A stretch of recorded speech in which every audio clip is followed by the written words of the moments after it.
Hello viewers, দেখেন এটা আমাদের কোরবানি গরু। আমরা গরু এখন কোরবানি দিতে নিয়ে যাব। সবাই দোয়া করবেন যেন আমাদের কোরবানি যেন আল্লাহর নামে হয়, কোরবানি যেন কবুল হয়। সবাই দোয়া করবেন। আমরা এখন এটা নিয়ে যাব।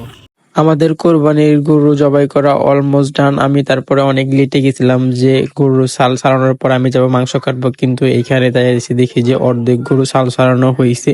পরে ছাড়ানোর শেষে আমরা এখানে মাংস কাটতে বসলাম। আর আজকে যে এত রোদ ছিল, আমি তো ঘামে পড়া অস্থির হয়ে গেছিলাম। তারপরে অনেক কষ্টে আমরা মাংসগুলা কাটছি। কাটার পর আর আল্লাহর কাছে লাখ লাখ শুকরিয়া, আমরা যতটুকু আইডিয়া করছিলাম তার থেকে প্রায় 25 কেজির মতো মাংস বেশি হয়েছে।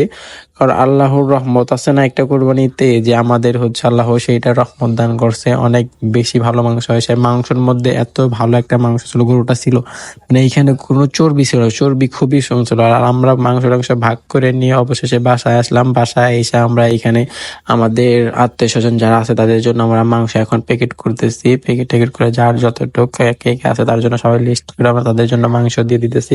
আর আজকে অতিরিক্ত গরম থাকার কারণে আমার একদম সর্দি লেগে গেছে, তার জন্য আমি ভালোভাবে ভয়েস দিতে পারতেছি না। ভয়েসটা আপনারা সবাই অ্যাভয়েড করে যাবেন। আর সবাই ভালো থাকবেন। নেক্সট ভিডিওতে আবার দেখা হবে। আল্লাহ হাফিজ।